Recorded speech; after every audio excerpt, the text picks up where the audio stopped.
जादुई सीढ़ी पेड़ घर और सफेद शेर की खाल में दुश्मन बाघ। एक जंगल में शेर, शेरनी और उनका एक बेटा वीरू रहते थे। शेर शेरनी का बेटा वीरू बड़ा होशियार था। एक बार वो तीनों जंगल की ओर शिकार के लिए निकल जाते हैं। बहुत देर तक शेर शेरनी जंगल में शिकार ढूंढते हैं, लेकिन कोई शिकार उनके हाथ नहीं लगता। शिकार ढूंढते ढूंढते वो बहुत दूर चले जाते हैं, लेकिन जैसे ही वीरू देखता है तो उसके माता पिता मर चुके थे। यह देखकर वीरू बेचारा बहुत घबरा जाता है और बहुत रोने लगता है। हे भगवान, बाबा को क्या हो गया? अभी तो हम साथ साथ घूम रहे थे। माँ, उठो माँ। बाबा क्या हुआ? उठो प्लीज, उठो ना आप दोनों। अब क्या होगा? माँ बाबा तो सुन ही नहीं रहे। वीरू उदास मन से वहीं खड़ा हो जाता है। थोड़ी देर बाद ही वहां एक दूसरा सफेद शेर आता है। वह वहां वीरू को रोता देख उसके पास जाता है और वीरू को दिलासा देते हुए कहता है, हे बेटा वीरू, क्यों रो रहे हो और शेर शेरनी को क्या हुआ? माँ बाबा अब इस दुनिया में नहीं रहे। भगवान ने मुझसे उन्हें छीन लिया। रो नहीं वीरू, रो नहीं, चुप हो जाओ बेटा, चुप हो जाओ। तब वह वीरू को उसकी गुफा ले जाता है और उसके पास ही रहता है। वीरू भी सफेद शेर के साथ अब बड़ा खुश था। वीरू सोचता है, ये सफेद शेर मेरा बहुत अच्छे से ख्याल रखता है। इस तरह से वीरू उसी के साथ खुशी से रहने लगता है। अगले दिन वीरू अपनी गुफा से दूर भोजन की तलाश में जंगल निकल जाता है। वहां उसे एक बाघ मिलता है। बाघ वीरू को बुलाकर कहता है, हे छोटू, कहाँ जा रहे हो? मैं इस जंगल का राजा हूँ और मेरी आज्ञा के बगैर इस जंगल में कोई ऐसे नहीं घूम सकता। महाराज मैं तो यहाँ शिकार ढूंढने आया था। मुझे बहुत जोरों की भूख लगी है। तब बाघ कहता है, तुम्हें भोजन चाहिए तो पहले तुम्हें मेरा एक काम करना होगा। क्या काम करना होगा बताइए महाराज। मैं कुछ समय के लिए दूसरे जंगल जा रहा हूँ। तुम्हें यहाँ मेरे छोटे जानवरों का ख्याल रखना है, कोई उन्हें नुकसान न पहुँचाए। वीरू उसकी बात स्वीकार करके वहीं एक पेड़ के नीचे उसकी निगरानी में रहने लगता है। बहुत देर तक इंतजार करने के बाद भी बाघ अभी तक वापस नहीं आया और वीरू भूख से परेशान कि कब बाघ वापस आए और उसे कुछ खाने को मिले। तभी वहां एक पेड़ सोने का जादुई पेड़ बन जाता है और बोलने लगता है। ये देखकर वीरू चौंक जाता है। तुम परेशान न हो वीरू शेर, तुम मेरे अंदर आ जाओ। तुम्हें यहाँ खाने को स्वादिष्ट भोजन मिलेगा। मैं एक जादुई पेड़ घर हूँ, तुम मेरे घर में आ जाओ। ये बाघ तुम्हें धोखा दे रहा है। हे जादुई पेड़ घर, मैंने बाघ से वादा किया था कि जब तक वो वापस नहीं आएगा मैं उसके छोटे जानवरों का ख्याल रखूंगा। मुझे तुम्हारी ईमानदारी पर गर्व है बेटा, लेकिन तुम्हें बहुत भूख लगी है, मैं जानता हूँ। तभी उस पेड़ पर एक सीढ़ी लग जाती है और वीरू उस सीढ़ी से चढ़कर अंदर चला जाता है। अंदर उसे खूब सारा भोजन करने को मिलता है। वीरू बहुत खुश था। तब वीरू वापस अपनी गुफा आ जाता है तो वो वहां देखता है वह सफेद शेर ने सारे जानवरों को इकट्ठा किया हुआ है और उन पर अपना हुक्म चला रहा है। सारे जानवर उस सफेद शेर से कांप रहे थे। यह देखकर वीरू चौंक जाता है। ये सफेद शेर हमारे जंगल के जानवरों पर क्यों अपना हुक्म चला रहा है?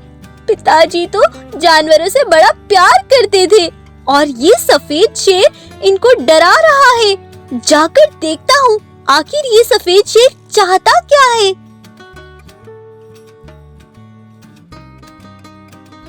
तब वीरू वहाँ पहुँचता है और कहता है,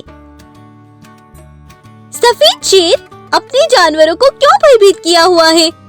तुम आ गए बेटा वीरू, आओ आओ, तुम सब तुम्हारा ही इंतजार कर रहे थे। मैं तो इन जानवरों को तुम्हारे पिता के बारे में बता रहा था कि कैसे वो हम सबको छोड़कर चले गए। वीरू के सामने वो अच्छा बनने का नाटक कर रहा था, लेकिन वीरू को उस पर शक होने लगा था।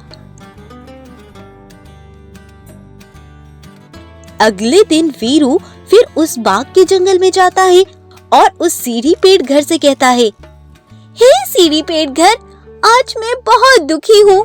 मेरे माँ बाबा तो मुझे छोड़कर चले गए, लेकिन मैंने उस सफेद शेर को अपना मानकर उस पर विश्वास किया, लेकिन वो झूठा निकला। वो मेरे जंगल के जानवरों पर अत्याचार कर रहा है। तुम दुखी मत हो वीरू, तुम अंदर आओ। वीरू फिर से अंदर जाता है तो वहाँ उसे एक गाय खड़ी मिलती है। वह वीरू को कहती है, वीरू, आज मैं तुम्हें सच्चाई बताने आई हूँ। ये सफेद शेर जिसके जानवरों की तुम देखभाल करते हो ना, ये तुम्हें धोखा दे रहा है।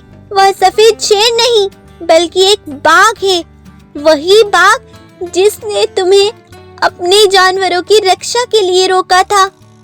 उसने सफेद शेर की खाल पहनी हुई है और तुम्हारे माता पिता को भी उसने ही मारा था।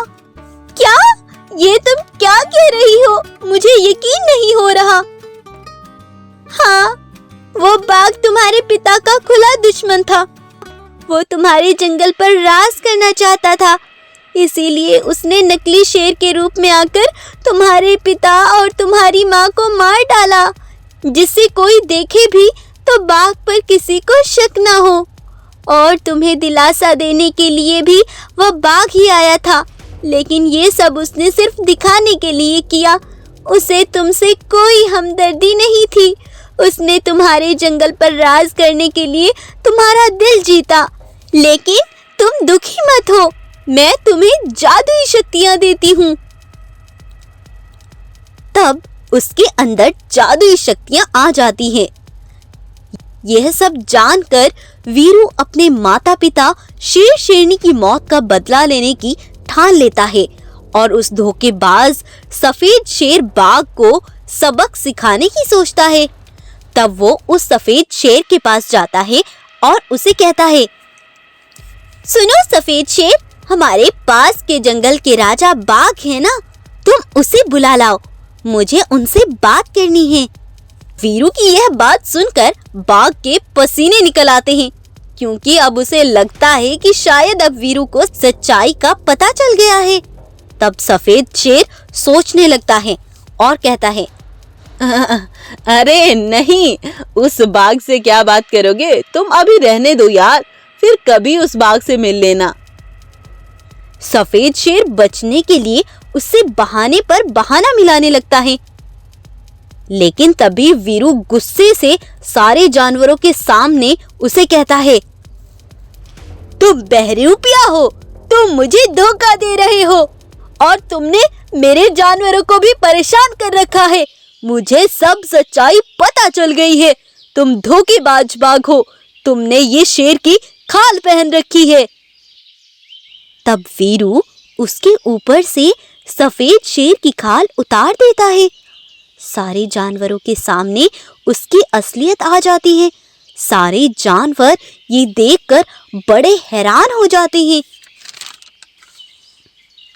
और गुस्से से भरा वीरू उस धोखेबाज बाघ को मार डालता है।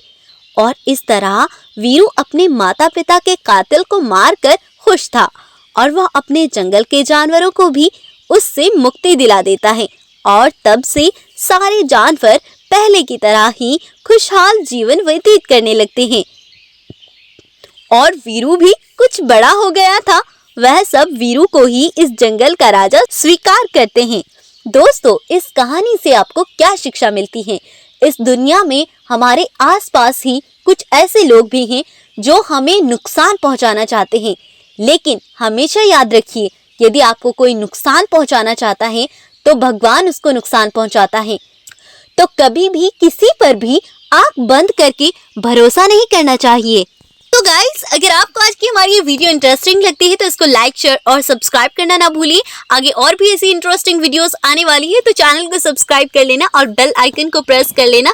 अच्छी अमेजिंग लर्निंग और अच्छी स्टोरीज देखने के लिए हमसे जुड़ जाए, हमारे चैनल को सब्सक्राइब करें, बेल आइकन को प्रेस करें अच्छी और इंटरेस्टिंग वीडियोस देखने के लिए। Thank you so much guys for watching this video. Take care, bye bye.